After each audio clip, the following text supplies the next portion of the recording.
जी welcome back नाजरीन।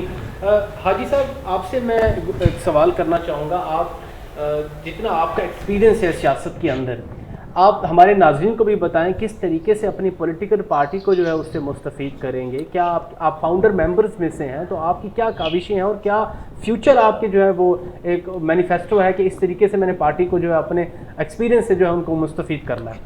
अल्हम्दुलिल्लाह जी जो मेरा तजर्बा है, जी जो हमारे नौजवान हैं, जी इंशाल्लाह हम उन्हें मुंतकिल करेंगे। जी और हमारा एक हमारे सदर हैं रमज़ान अंसारी साहब मुल्तान में, जी हमारे सदर हैं जी अवामी मुत्तहदा मोमेंट के। जी और दूसरे हमारे जनरल सेक्रेटरी हैं रियाज अहमद अंसारी।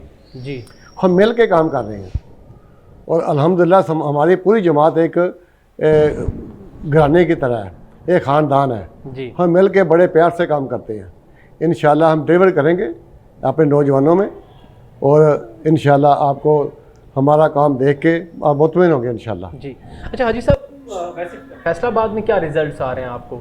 अगर आवाम में आप निकल रहे हैं, आवाम आपकी तरफ आ रही है, आवाम मायूस है दूसरी पार्टी से, वो आपकी तरफ रुजू कर रही है कि नहीं कर रही? नहीं, जो बड़े लोग हैं ना जी वो तो यही कह रहे हैं ना, लो जी ये भी नवी जमात आ गई जे, जी एक ही कर लेंगे।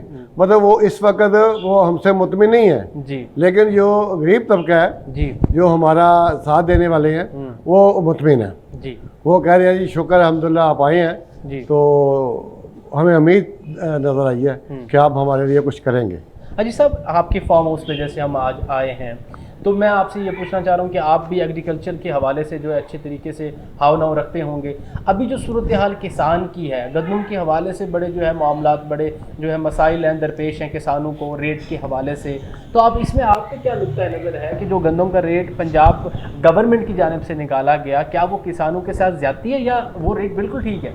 नहीं, मतलब मैं भी जिम्मेदार हूँ, जी तो जिम्मेदारों के साथ ज्यादती हो रही है इस वक्त। ठीक है खाद महंगी है जी और जो अनाज है सस्ता है। जी और मैं इंशाल्लाह हमारा ये पहला काम होगा, जी। हम ज़राअत पे काम करेंगे। जी पाकिस्तान के लिए ज़राअत का तरक्की करना, बिल्कुल मुल्क तरक्की करेगा। बिल्कुल इंशाल्लाह हम इसके लिए काम करेंगे, ये हमने सोचा हुआ है। ठीक ठीक है। चेयरमैन साहब, सर आपकी तरफ बढ़ूँगा। ज़रा मैं अब इंटरनेशनल लेवल पे आऊँगा, या मुल्की जो इंटरनल सीज़ फायर की बात की जा रही है, जो पाक भारत सीज़ फायर के बाद अब इंटरनल सीज़ फायर की बात की जा रही है। सबसे पहले तो शहबाज शरीफ साहब, आपके वज़ीर आज़म जो हैं चेयरमैन साहब, वो जो मुल्क की इंटरनेशनल टूर पे निकले हुए हैं, जिस तरीके से प्रोएक्टिव डिप्लोमेसी पाकिस्तान की जानिब से देखने को मिल रही है। पहले शहबाज शरीफ साहब तुर्की पहुँचे, उसके बाद फिर आज़रबाईजान पहुँचे, ईरान पहुँचे, और जो है वो अब फिर जो है वो चाह रहे हैं कि इस तरीके से पाकिस्तान के रवाबित जो हैं दूसरे ममालिक के साथ बनाए जाएँ, ताकि अगर कोई ऐसी वॉर सिचुएशन बनती है तो पाकिस्तान मजबूत और मुस्तहकम हो। इस हवाले से आप इस कदम को किस तरीके से देखते हैं? मैं ये समझता हूँ कि फितना हिंदुस्तान के नाम से एक नया ऑपरेशन शुरू किया गया अफवाज पाकिस्तान ने जी और उन्होंने बाकायदा मियां मोहम्मद शहबाज शरीफ के साथ बैठ के ये तय किया कि किस तरह करना चाहिए। शहबाज शरीफ अच्छा काम कर रहे हैं जी। और फिर हमें पता लगा कि बलूचिस्तान की साहिली पट्टी पे जहाँ पर कुछ ऐसा इलाका है जो पाकिस्तान का है, लेकिन अफ़गानिस्तान ने काफ़ी अर्सा से वो उसके कब्ज़े में था और पाकिस्तान ने बरादर इस्लामी मुल्क होते हुए खारान का वो जो इलाका था तकरीबन 30 किलोमीटर का, तो हमने समझा कि ये हमारा बरादर इस्लामी मुल्क है, कोई बात नहीं है। लेकिन अफवाज पाकिस्तान को जो पता लगा कि उस पट्टी में तमाम रॉ अपनी सरगर्मियाँ कर रहा है, तमाम दहशत वहाँ से पनप रही है, तो पाकिस्तान ने गैर सगाली जज्बात के तहत अपने नुमाइंदगान को अफगानिस्तान भेजा। एक बार, दो बार, तीन बार उन्हें बताया कि आपके इस इलाके से पाकिस्तान में दहशत गर्दी पनप रही है, जिसको रॉ जो है वो सपोर्ट कर रहा है। फिर आपने बताया कि हमारे पाकिस्तान ने जो है वो फितना हिंदुस्तान के नाम से नया ऑपरेशन शुरू किया। उसके लिए हमें ज़रूरी था कि वो जो 30 किलोमीटर का इलाका पाकिस्तान का है जो हमारा ही था, उस पर कब्ज़ा करना था और उस पर जो कब्ज़ा किया हुआ था उन तमाम दहशत गर्दों ने, उनका कला कमा करना था। तो अफवाज पाकिस्तान के इस ऑपरेशन से पहले तमाम इस्लामी ममालिक को जो है एतमाद में लेना ज़रूरी था। तो हमने आज़रबाईजान को एतमाद में इसलिए लिया कि जब वो 30 किलोमीटर का पट्टी अगर हम कब्ज़ा करते हैं तो हमारा हमसाया आज़रबाईजान हो जाता है। जी। तो हमने आज़रबाईजान के प्रेसिडेंट को ये बताया कि हम जब ये ऑपरेशन करेंगे तो आप अपनी सरहदों को सील रखिएगा, ताकि वो दुश्मन, ताकि वो दहशतगर्द जो बच के भागें और वो आपके मुल्क में ना घुस सकें। तो बिल्कुल उन्होंने हमें ग्रीन सिग्नल दिया कि बिल्कुल आपको ये काम करना चाहिए। चाइना ने ग्रीन सिग्नल दिया, बिल्कुल ये काम होना चाहिए। बहुत से चाइनीज़ जो है वो बेचारों को कत्ल कर दिया गया था, बहुत से अफवाज पाकिस्तान के हमारे नौजवान शहीद हो चुके थे। तो ये इस फितने को ख़त्म करना बहुत ज़रूरी था। गुज़िश्ता दिनों में अफवाज पाकिस्तान ने इसका बहुत बड़ा ऑपरेशन किया है, और जिसका नाम फितना हिंदुस्तान के नाम से है। और अल्हम्दुलिल्लाह आज खारान में जश्न का समा है, पाकिस्तान का झंडा लहराया जा चुका है, और आज़रबाईजान हमारा हमसाया मुल्क बन चुका है। और अफ़गानिस्तान को एक शट अप कॉल दे दी गई है कि आज के बाद अफ़गानिस्तान किसी भी जो है इस्लामी मुमलिकत के ख़िलाफ़ कोई ऐसा इक़दाम ना उठाए जिससे इस्लाम के लिए ख़तरा हो। देखिए, आप हमारे ब्रादर इस्लामी मुल्क है, आप हिंदुस्तान काफर के साथ मिलकर काम करेंगे, कितना अफसोसनाक मामला है। कई दहाइयों से आप जंग लड़ रहे हैं इस्लाम की, ये कौन सी इस्लाम की जंग है कि जिसको आपने हिंदुस्तान को दोस्त बना लिया है। समझने की बात है क्या, जिसमें आप ऐसे दुश्मनों को दोस्त बना लें जो कि इस्लाम के और पाकिस्तान के ख़िलाफ़ हो। हमने कितना साथ दिया, 40 लाख अफ़गान महाजरीन को हमने कितना पाला, हमने अपनी मईशत का बेड़ा गर्क कर लिया, लेकिन हमने अफ़गानिस्तान के अपने भाइयों की पूरी मदद की है। तो कम से कम यही ख्याल कर लें। हमने तो सुना है कि अफ़गानी जो होते हैं वो बड़े बागयूर होते हैं और वो कभी भी जो है अपने ऊपर किया हुआ एहसान नहीं भूलते हैं। तो खुदा का वास्ता है, पाकिस्तान ने आप पे बहुत बड़ा एहसान किया हुआ है, तो कोई भी ऐसी सरगर्मी अफ़गानिस्तान से नहीं होनी चाहिए जिसका ताल्लुक बराह रास्त पाकिस्तान के में नुकसान पहुँचाने में, दहशतगर्दी की कोई फ़िज़ा कायम करने में, या दहशतगर्दों को वहाँ पे पनाह देने के मामले में आएगा। तो हम इंशाअल्लाह ताला घुस के मारेंगे। हम अफवाज पाकिस्तान ने पूरी दुनिया को बता दिया है कि हम पूरी दुनिया से जो है वो सुपीरियर फ़ौज रखते हैं। हमारे पास अल्लाह रब्बुल आलमीन ने ताकत दी है और शौक़ शहादत भी है, और अल्लाह के नबी सल्लल्लाहु अलैहि वसल्लम की दुआ भी है। सर अंसारी साहब, इसमें मैं आपका एक नुक्ता नज़र यहाँ पे भी जानना चाहूँगा कि जिस तरीके से हमारी गवर्नमेंट ने वहाँ पे जाके ईरान के न्यूक्लियर प्रोजेक्ट की जो है वो उसको जो है वो सराहा है, उसकी इंडोर्समेंट की है, तो ये इंटरनेशनल रिजीम के अंदर इसका क्या जो है वो इम्पैक्ट पड़ेगा और पाकिस्तान को क्या असरात उसके देखने पड़ेंगे? क्योंकि जब बात ईरान की सैंक्शंस की आती है तो अब अगर अमेरिका उधर से ये डिप्लोमेसी करता है कि ईरान को न्यूक्लियर प्रोजेक्ट नहीं बनाना चाहिए, मीटिंग जो है डायलॉग की तरफ आनी चाहिए, और दूसरी तरफ पाकिस्तान उसको इंडोर्स करता है, तो क्या ये फ्यूचर में पाकिस्तान को तो कोई मसाइल नहीं देखने पड़ेंगे? ये सबसे अहम नुकता है कि डोनाल्ड ट्रंप ने ये कहा कि मैं ईरान को और इसराइल के दरमियान में जो किरदार अदा करता हूँ मुसलहत का। अब मुसलहत के में काम डोनाल्ड ट्रंप के हाथ में आया। डोनाल्ड ट्रंप ने कहा ईरान को कि अपनी तमाम एटमी तनसीबात को तलफ करो, अपने तमाम एटम बम ख़त्म करो, और उसको टाइम दे दिया 60 दिन का। अब ईरान ने दो टोक अल्फाज में बहुत ही अच्छी बात की है। उसने कहा जी बिल्कुल ठीक है, हम तैयार हैं, अपने तमाम एटमी जो असासाजात है उनको हम बिल्कुल तलफ करने को तैयार हैं, लेकिन एक शर्त है कि हमारा अज़ली दुश्मन इसराइल है, उसके भी तमाम एटमी हथियार खत्म किए जाएँ। बिल्कुल ठीक बात। मैं समझता हूँ कि ईरान का इंतहाई दानिशमंदाना ये जवाब है, और अक़वाम आलम इंक्लूड जितने भी हमारे जो गल्फ़ के हुक्मरान हैं उनमें पता लग गया है कि होश के नाखून लें, पाकिस्तान एक बहुत बड़ी फ़ौज है, ईरान एक बहुत बड़ी ताकतवर फ़ौज है, और जो जवाब है ईरानियों का वो ट्रंप के लिए एक बहुत बड़ा इम्तहान है। तारीख जब लिखी जाएगी तो ये सवाल करेगी कि डोनाल्ड ट्रंप ने सिर्फ ईरान को क्यों कहा कि अपने एटमी हथियार ख़त्म करे, उसने इसराइल को क्यों नहीं कहा, जबकि दोनों दुश्मन मुल्क हैं। जी ठीक है सर अंसारी साहब, अब क्या समझे पाकिस्तान अवाम कि वॉर का डर ख़त्म हो चुका है?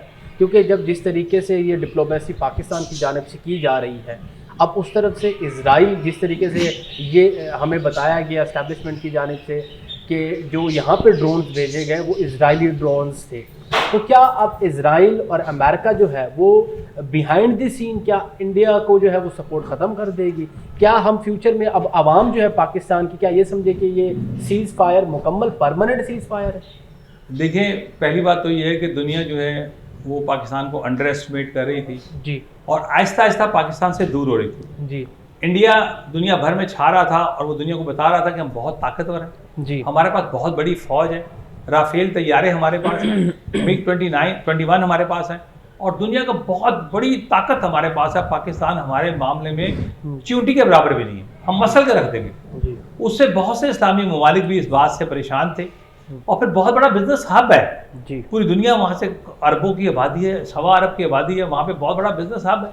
जी बड़ी मेटलाइजेशन कंपनियाँ जो है, मेटलाइज जो कंपनियाँ, बड़ी बड़ी कंपनियाँ जी। हैं जो वहाँ पे काम कर रही, जो पूरी दुनिया में फैली हुई हैं। अब इतनी बड़ी कंपनियाँ वहाँ काम कर रही हैं तो उनके लिए एक बहुत बड़ा मसला हो गया, सरदर्द हो गया। एप्पल भी वहाँ काम कर रहा था। जी तो जिस वक्त बयानुल मरसूस शुरू हुआ, जी हम भी इंशाल्लाह बयानुल मरसूस बन के साबित होंगे। इंशाल्लाह जो हमारी अवामी मुत्तहिदा मूवमेंट है, ये भी इंशाल्लाह पाकिस्तान के लिए सीसा पिलाई हुई दीवार बनेगी।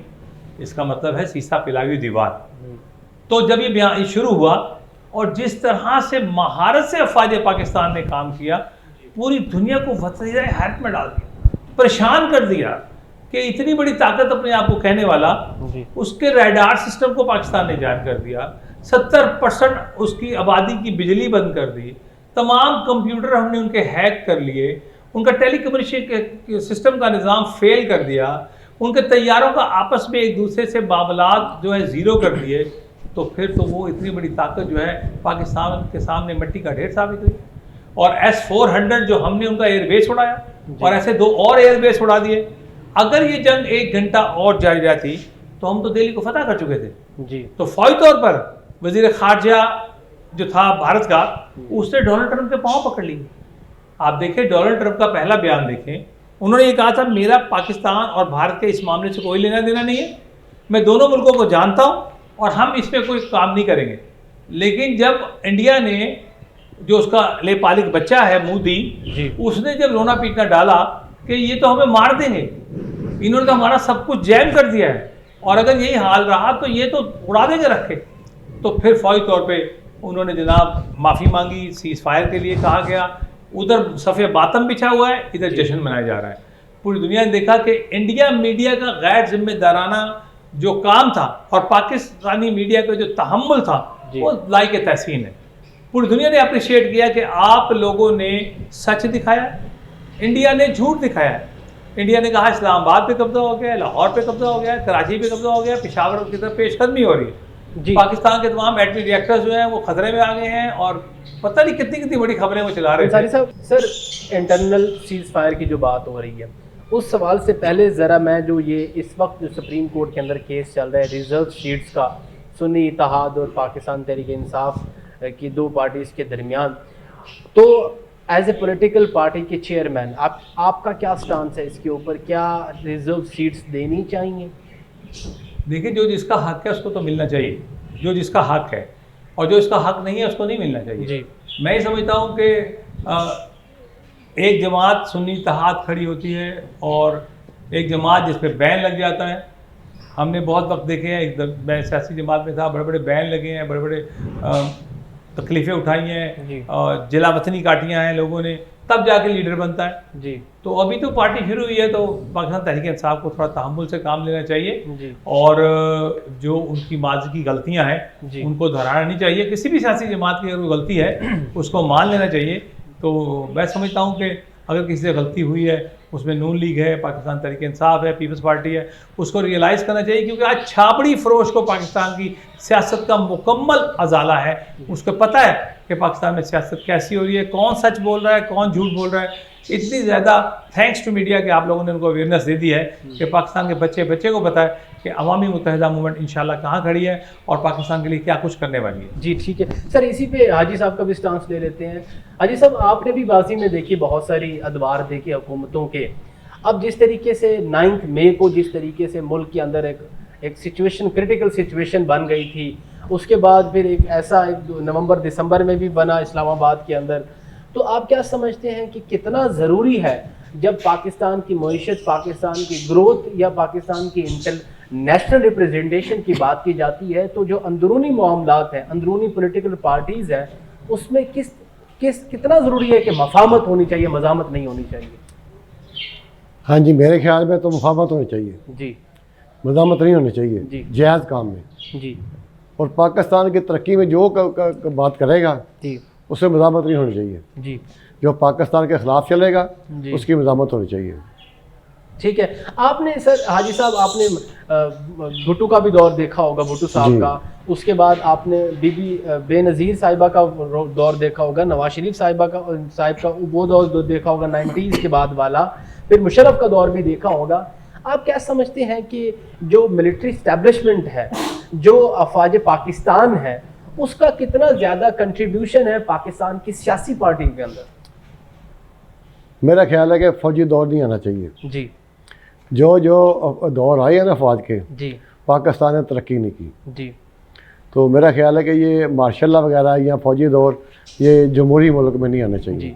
आप जमहूरियत के मतलब कि आप कहते हैं कि जमहूरियत मुल्क में होनी चाहिए? नहीं होनी चाहिए, जमहूरियत मुल्क में होनी चाहिए, होनी चाहिए। और मिलिट्री एस्टेब्लिशमेंट जो हम बात करें कि मार्शल लॉ नहीं होना चाहिए। जी जी जी। सर इसमें मैं आपका पॉइंट ऑफ व्यू लूँगा अंसारी साहब। सर बहुत सारे एनालिस्ट नेशनल टेलीविजन में बैठ के ये बात कर रहे हैं, इसमें मैं आपका स्टांस जानना चाहता हूँ। वो कहते हैं जो इस वक्त सिचुएशन है जब फंडामेंटल राइट्स नहीं है, आपका फ्रीडम ऑफ स्पीच जैसे पीका का ऑर्डिनेंस लाया गया, आपका फंडामेंटल राइट्स सलब कर लिए गए हैं, तो इसको एक इमरजेंसी की सिचुएशन समझी जाए। ठीक है, ये जो अपोजिशन की पार्टीज़ हैं वो तो बड़ी गूंज के इस बात का जो है नारा लगा रही हैं। आप क्या समझते हैं कि क्या ये वाकई जमहूरी मुल्क चल रहा है या कोई और प्रॉब्लम है? सर मैं तो एक बात कहता हूँ, एक सुप्रीम काउंसिल हो जी, उसमें प्राइम मिनिस्टर पाकिस्तान बैठे हो, आर्मी चीफ बैठे हो जी, उसमें अब तो माशाल्लाह फील्ड मार्शल है जी, वो बैठ गए, प्राइम मिनिस्टर पाकिस्तान बैठ गए, चीफ जस्टिस ऑफ पाकिस्तान बैठ गए, अपोजिशन लीडर बैठ गए। 5 बंदों का एक सुप्रीम काउंसिल ऐसा होना चाहिए कि जो मुतफिका तौर पे देखे कि पाकिस्तान की सलामती और बका के लिए कौन सा काम बेहतर है। जी। आप तमाम इदारे एक जान होकर काम करें, अफवाज पाकिस्तान हमारी जान होकर काम करे। जी। उनका काम है सरहदों का मुहाफिज होना, हुकूमत से मिलके काम करना, हुकूमत का काम है डिलीवर करना जी। और अपोजिशन का काम सिर्फ गालियां देना नहीं है।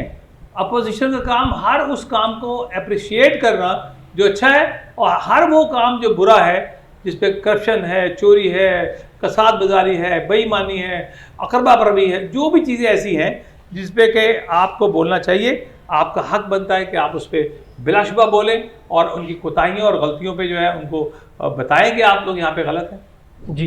अच्छा सर, अगर आप पार्लियामेंट में पहुँचते हैं तो मेरी ये वैसे आपकी जो है बिहाइंड द कैमरा भी आपसे बात हो रही थी, मैं आपसे ये चीज़ पूछना चाह रहा था कि अक्सर अलमिया ये होता है कि पॉलिटिकल पार्टी का जिसके पास 15-20 सीट्स आ जाती हैं तो वो किसी के साथ कोलिजन कर लेती हैं, किसी पॉलिटिकल पार्टी को सपोर्ट कर लेती हैं। एक तो मेरा एक सवाल ये है, दूसरा सवाल इसी के साथ ही इसका जवाब दीजिएगा कि इस वक्त जब से आपकी पॉलिटिकल पार्टी बनी है, जो छोटी छोटी पॉलिटिकल पार्टीज़ हैं, जैसे मैं शायद खाकान अब्बासी साहब की पार्टी का बात करता हूँ, दूसरी कई पार्टी का, किसी ने आपसे कॉन्टैक्ट किया? ये बहुत कॉन्टेक्ट है हमारे पास इस वक्त माशाल्लाह, क्योंकि इस वक्त मैं उनको हिडन रखना चाहता हूँ जी। बहुत बड़े राब्ते हमारे साथ हो रहे हैं क्योंकि पाकिस्तान में पीटीआई के बाद एक वैक्यूम क्रिएट हुआ है जी। और उस वैक्यूम को इंशाअल्लाह ताला हम जो है वो भरेंगे इज़्ज़त से, नेकनामी से और शराफत से। ये तो बात है। और बात रही पार्लियामेंट की और इल्हाक की, तो अगर कोई जमात जिससे हमारा अंडरस्टैंडिंग होती हो जी और पाकिस्तान की बका और सलामती की बात करेगी तो हम कोई मोल तोल नहीं करेंगे जी। हम हाथ खड़े कर देंगे, हम तुम्हारे साथ खड़े हैं, कदम बढ़ाओ, हाथ खड़े हैं पाकिस्तान की बका के लिए, सलामती के लिए जी। ये वो जमात नहीं है जो 1-1 अरब रुपया लेके अपने मेम्बरान को बेचेगी जी। ये अंसार है इंशाल्लाह, ये पाकिस्तान की सलामती बका के लिए हर उस बंदे का साथ देंगे जो पाकिस्तान की सलामती और बका की बात करता है जी। ठीक है सर, मैं इस पे एक अट मोस्ट आस्क क्वेश्चन है क्योंकि मेरा भी जो होम टाउन है वो डीजी खान है। हम साउथ पंजाब की बात करते हैं, आप साउथ पंजाब के एरियाज़ में चला जाएं तो वहाँ पे उनको महरूम रखा जाता है, कोई भी पॉलिटिकल पार्टी आती है। मेरा एक ज़ाती सवाल अगर मैं आपसे करना चाहूँ, मेरे ख्याल में तो पूरे साउथ पंजाब की आवाम का ही सवाल है हर पॉलिटिकल पार्टी से कि जब वो इक़्तिदार में आती है कि साउथ पंजाब को भूल जाती है। क्या आपके इनिशिएटिव्स में से कोई ऐसा इनिशिएटिव ऐसा है फ्यूचर पर्सपेक्टिव कि आप पंजाब को 2 धड़ों में तकसीम कर दें? क्या साउथ पंजाब होना चाहिए, एक अपर पंजाब होना चाहिए? और क्योंकि बहुत बड़ा सूबा है सर, मेरे ख्याल में 2 सूबों में तकसीम नहीं होना चाहिए इसको। सबसे बड़ी बात यह है हम इससे बहुत पुराना काम कर रहे हैं जी। हम खिदमत की सियासत पे यकीन रखते हैं जी। पिछले दिनों में हमने डेरा इस्माइल खान के करीब एक कोलाची जगह है और उसके अंदर गांव का नाम है बुड जी। और वहाँ पे जानवर और इंसान एक छप्पड़ जो होता है, एक ढेर पानी का, वहाँ पर पानी पीते हैं जी। और अगर किसी इंसान को वहाँ डायरिया हो जाता है तो वो इंसान मौत का इंतज़ार करता है, मेडिकल फैसिलिटीज़ वहाँ पे हैं ही नहीं जी। और वो इलाका किसका है? वो गंडापुर साहब का इलाका है, मौलाना फजल रहमान के भाई साहब का इलाका है जी। तो हम तो फ़ौज की प्रोटेक्शन में वहाँ पे गए थे, साथ फ़ौज लेके गए थे, ट्रक्स लेके गए थे, राशन लेके गए थे, मेडिकल कैंप्स लेके गए थे, बड़ा दुश्वार गुजार वो रास्ता है। और जब हमने वो तकसीम करना शुरू किया तो दोनों जमातें जो थी अमीन गंडापुर के लोग भी आ गए और उधर से वो लोग भी आ गए। भी आप कौन है यहाँ पे? जी। पाकिस्तानी है भाई, खिदमत करने के लिए आए हैं। यहाँ लोग डायरिया से मर रहे हैं, सैलाब आए हुए हैं, मकान गिरे पड़े हैं, हम लोग राशन लेके आए हैं। वो अल्लाह का लाख लाख शुक्र है कि अफवाज पाकिस्तान हमारे साथ थे। हम बहुत पुराना ये काम कर रहे हैं। हम उन इलाकों में खुद ज़ाती तौर पे, मैं, हाजी साहब, हमारी पूरी टीम जा के 4-4-5-5 रोज़ देख के आई है कि वहाँ पे क्या हालात है। बिलाशुबा ये हमारे जो है मंशूर में शामिल है कि हमने उन लोगों के साथ इंशाल्लाह किस तरह से उनको उनकी सताए गुर्बत से निकाल के उनको जो है बेहतरीन मुकाम देना है। ठीक है Ansari sir, thank you so much sir. Programme के वक्त ख़त्म हो जाते हैं। मैं आखिरी सवाल हाजी साहब से कर लेता हूँ, छोटा सा पैगाम आपकी जानिब से। हाजी साहब, फैसलाबाद की अवाम को, पाकिस्तान की अवाम को, कि आपकी पॉलिटिकल पार्टी को आइंदा आने वाले इलेक्शन से क्यों वोट दें? जी सर। क्योंकि हमने इरादा किया हुआ है जी कि हमने जो पसमानदा लोग हैं ना जी, उनके लिए बेहतरीन काम करने हैं। ठीक है, उनकी तरक्की के लिए काम करने हैं। ओके। तो इसलिए हम कोशिश कर रहे हैं जी, उनको हम अपना मशहूर बताएंगे जी, और इंशाल्लाह हमें वोट देंगे। ठीक है sir, thank you so much sir. हाजी साहब, मेरी बेस्ट विशेज़ है आपकी पॉलिटिकल पार्टी के साथ। नाज़रीन, अपने मेज़बान उमर शरीफ निगारी को इजाज़त दीजिए। एक नए प्रोग्राम के साथ आपसे फिर मुलाकात होगी। अल्लाह निगहबान, पाकिस्तान जिंदाबाद।